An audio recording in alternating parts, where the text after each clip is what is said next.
Do you see that bridge over there? If you somehow manage to use a freecam tool and clip through the stone surroundings of the undead burg, you can actually see a weird little bridge suspended in the distance near Firelink Shrine. It is rendered as a rather low-quality textured version of a structure, but we can clearly make it out as a bridge. Naturally, the first instinct upon discovering a visual anomaly like this is to investigate the area in person. Now, let us respawn back at the main bonfire in Firelink Shrine to see where this path actually leads. We can walk around the familiar ruins, past the NPCs, and check the edges of the cliff. Where is that bridge? It's literally nowhere to be seen. In the fully loaded version of the area, the structure simply does not exist. I originally thought that this was just the bridge or the entrance to the long aqueduct holding the female undead merchant, which eventually leads upward to the undead burg. Looking at that specific aqueduct from Firelink Shrine, we can clearly see that it features the exact same structural arches that the low bridge texture has when viewed from the undead burg. For a long time, the visual similarity really made me believe that we had a definitive answer for this anomaly, but that conclusion falls apart entirely when you change your vantage point in the map and take a look. When I made my way all the way down to the poisonous swamp at the bottom of Blighttown to view Firelink Shrine from far below, the very low textured model of the bridge was still present. This literally does not add up. Looking up from Blighttown toward the distant shrine, there is absolutely no way we could be seeing the bridge that leads to the burg. The line of sight is entirely blocked off by the massive stone walls and the shrine itself. Furthermore, when we take a closer, detailed look into the coordinate placement of this low-texture model, it does not stretch from the upper area where the actual aqueduct bridge is located. It is literally connected directly to the main shrine itself, right where the central bonfire is located. This completely shatters the aqueduct theory, leaving us looking at something else. But it seems like the answer to this particular anomaly was released years prior. Few modders already data mined this out and figured that there is an actual bridge that leads from the shrine to the undead burg. Luckily, to validate this mystery even further, the dedicated modder and YouTuber, Crest, with the S written as a 5, looked into the game files. He actually was able to add this bridge fully with all the refinement on the textures, enemies, and successfully turned this into an entire mod which can be downloaded from Nexus Mods. To fully understand the scale of what this mod restores, we have to look at another piece of visual evidence left behind by the developers. If you are standing up on the Hellkite Bridge and take a look down at Firelink Shrine, you will notice the structure again. However, from this specific angle, you can clearly see the bridge connecting the shrine directly to the lower undead burg. When moving the camera closer to the structure, it becomes apparent that this is a deliberately rendered object connecting the main shrine to the outer wall, complete with a distinct door opening carved right into the stone. This heavily implies that at one point during development, From Software had this pathway fully realized in the game and intended for it to be accessible at launch. They simply failed to remove all the distant low-resolution background evidence when they finally decided to scrap the route. Thanks to Crest's dedication, this bridge and its accompanying shortcut have all been fully restored to the original purpose. The flow of this restored path integrates flawlessly into the early game routing. After you finally manage to defeat the Capra Demon, your next intended objective is to head down toward the depths. In this modified version, once you make your way to the bottom of the initial stairwell leading to that dark descent, you can now turn around and open a newly functional door to access the lost pathway. Moving through this restored corridor requires a bit of combat, forcing you to fight your way past a few enemies here and there. The path takes you back at the entrance of the Firelink Shrine Bridge. What is genuinely surprising about traversing this is just how completely natural the shortcut feels to use. It loops the world back onto itself in a way that perfectly mirrors the interconnected level design of the game's first half. Also, having this shortcut at early game would be really helpful, as looping back to Firelink Shrine would be much easier. Without this, to reach the Firelink Shrine, we have to either retrace our entire steps from the lower berg back to the shrine, or take the elevator down to the shrine. Both of them are pretty tedious. Something else that is pretty interesting is that the removal of the Firelink Shrine bridge perfectly explains the most unusual character placement in the game. After you rescue Knight Lautrec from the undead parish, he relocates to the shrine. However, his chosen resting spot is bizarrely precarious. He sits right on the very edge of a fatal drop, staring towards the bonfire. When you factor in the cut content, this placement suddenly makes more sense. Lautrec was never meant to be awkwardly sitting on an open ledge. He was originally designed to be resting directly against the stone pillars that form the arches of the bridge that connected to the undead berg. When the developers deleted the bridge to fix the map, they didn't really relocate the knight. They simply left his character model sitting in the exact same place, resting against the open air where a pillar should have been eventually. But this actually left Lautrec completely exposed to the cliff edge directly behind him. This oversight is the exact reason players can easily kick him off the ledge to instantly kill him without a fight. The absence of this bridge is the sole reason the community can effortlessly claim the Ring of Favor and Protection within the opening hours of a playthrough. Another super weird anomaly in the shrine is the chest right beside the statue. Beyond architectural oddities, Firelink Shrine also hides this weird mechanic to keep the game from breaking. You will find this chest mostly open and empty. Many players walk past it without a second thought. But this is actually the Firelink Shrine Lost and Found chest. Let us look at how it functions. In the intended path designed by developers, you progress through the tutorial, speak to Oscar Vestora, and eventually kill the Asylum Demon, who drops the big pilgrim key. This specific key is required to open the inner door of the Undead Asylum's main hall, allowing you to exit the building, reach the cliffside, and then let the giant crow carry you to the shrine. If you managed to kill the Asylum Demon during your very first encounter, the game shifts this job so that Oscar hands it to you directly. However, players can often break this sequence. If you use a free cam tool or collision exploits to skip the intended progression, you can bypass the locked doors and kill the demon in the first encounter. You can rush straight to the crow's nest and get carried away to Firelink Shrine without ever triggering the intended events or collecting your mandatory keys. By all logic, doing this should ruin your playthrough and corrupt your progression flags. But when you arrive at Firelink Shrine under these game-breaking circumstances, you will notice something different. That usually empty chest at the back of the ruins will now be closed. If you walk up and open it, you will not find the Estus Flask or standard early game loot, as some might assume. Instead, you will retrieve the Big Pilgrim's key right there. The chest acts as a deliberate safety net. It ensures that even if you completely game break Dark Souls and rush past everything in the tutorial, your essential progression items do not get permanently soft-locked and remain unattainable. It is a failsafe mechanism placed by the developers to retrieve lost or missing items that are absolutely required to experience the rest of the game.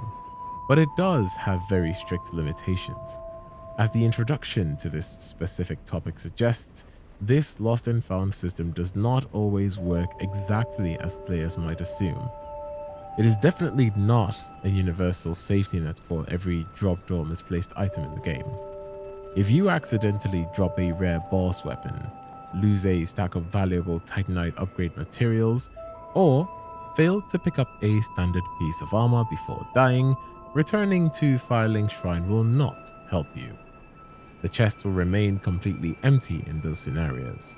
The game engine distinguishes very strictly between standard inventory items and items that are mathematically required to reach the end credits. The chest is exclusively programmed to recover critical progression items. Beyond the Estus Flask and the Asylum Key, this system accounts for items like the Covenant of Artorias Ring, which is absolutely mandatory to survive the drop into the Abyss and fight the Four Kings. It also tracks the Orange Charred Ring, which is required to navigate the deep lava pools in Lost Izalith. If you somehow manage to discard these rings, or if the game engine glitches and fails to place them directly into your inventory after defeating their respective bosses, the Firelink chest will spawn them to prevent a definitive soft lock. However, this mechanic only triggers when the game's internal flags recognize that a critical progression item has been permanently removed from the world state, without currently existing in the player's inventory. This means the mechanic is highly situational. It exists purely to ensure that everything is in check and to keep the main questline functioning. Well, besides the chest, the statue next to it catches a lot of eyes. What is this statue? We have walked past the Firelink Shrine countless times without taking the time to figure out what this statue is about. It is a stone statue of a humbled, hooded woman holding a swaddled infant. Anyone familiar with classical European art will immediately recognize the visual parallel to the Madonna and Child. However, From Software rarely copies iconography without altering it to fit their own narrative, because another identical version of this statue sits near the Sunlight Altar in the bridge near Undead Parish, and the infant appears to be holding a straight sword. A long-standing theory suggests this depicts Lord Gwyn's absent wife holding his firstborn, the Nameless King. But when we look at the physical evidence, that assumption completely falls apart. First, the Nameless King is fundamentally associated with his sword spear. Depicting him with a standard straight sword makes little sense. Second, the altar of the Nameless King was deliberately smashed and erased from history by the gods. Why would his adult monument be defaced, while statues of him as an infant remain pristine and actively worshipped? Finally, identical statues appear in the Undead Parish and deep within the catacombs locations that have absolutely zero connection to Gwyn's exiled son. Instead, the answer lies in where these statues are actually placed. You will never find his mother and child in the golden upper city of Anor Londo. It exclusively appears in the lower realms, the crumbling districts where the undead actually live and hollow.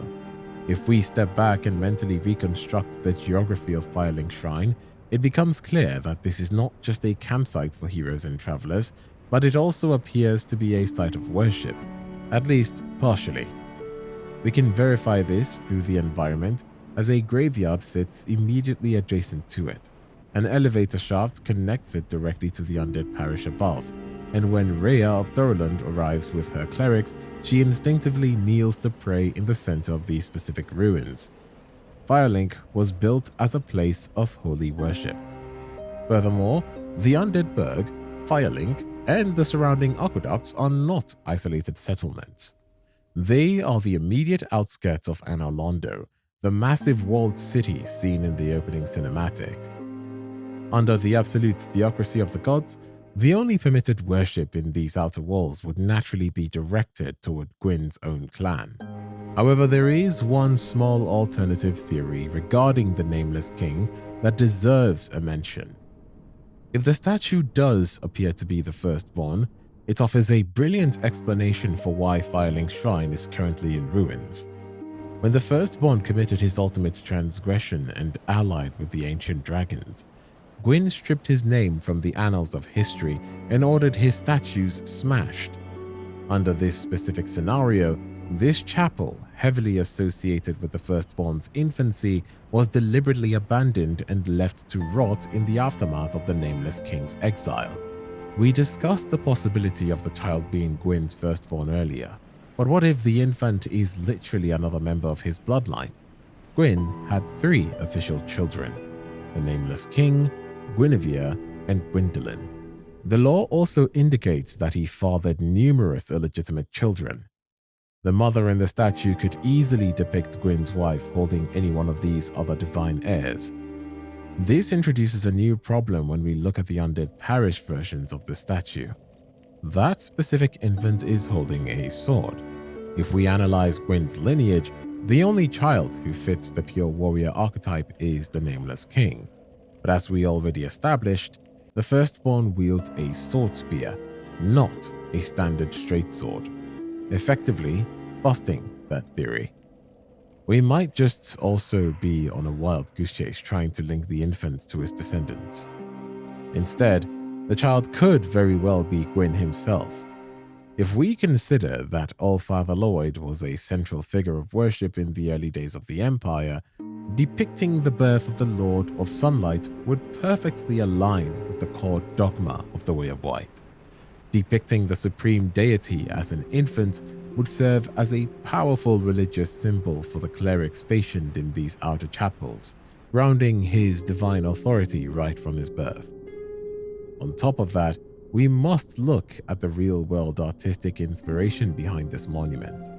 The design is heavily inspired by the classic Madonna and Child, which is historically the depiction of the Virgin Mary holding the infant Jesus. The Way of White functions as a religion where the central god figure is essentially Gwyn. Because their faith operates with such heavy Christian parallels, constructing a shrine dedicated to the birth of their own supreme deity would not contradict the surrounding architecture or lore at all. In fact, it mirrors the way real-world cathedrals are. However, Dark Souls lore rarely offers a single clean answer. But looking at all these possibilities, I have formulated my last theory regarding the statue. The stone face is entirely blank. The mother wears a generic hood, not a distinct crown. I believe this statue was never built by the gods of Anor Londo at all.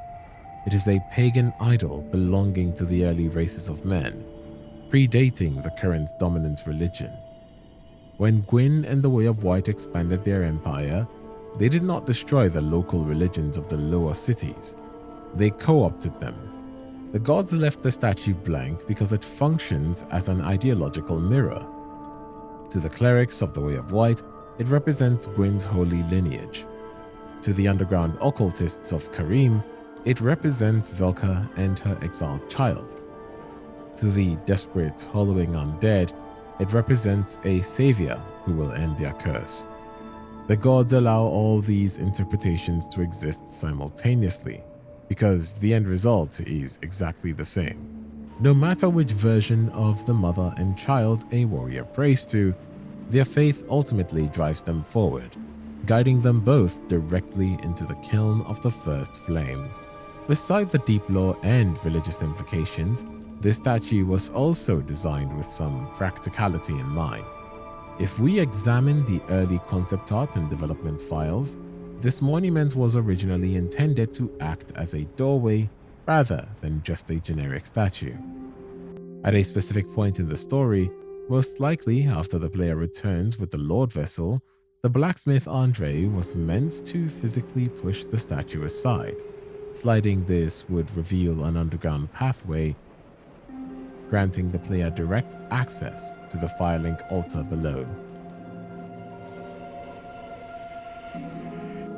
Beyond the ruins of the Lost and Found chest, heading away from the central hub and stepping down into the adjacent graveyard introduces another strange environmental detail.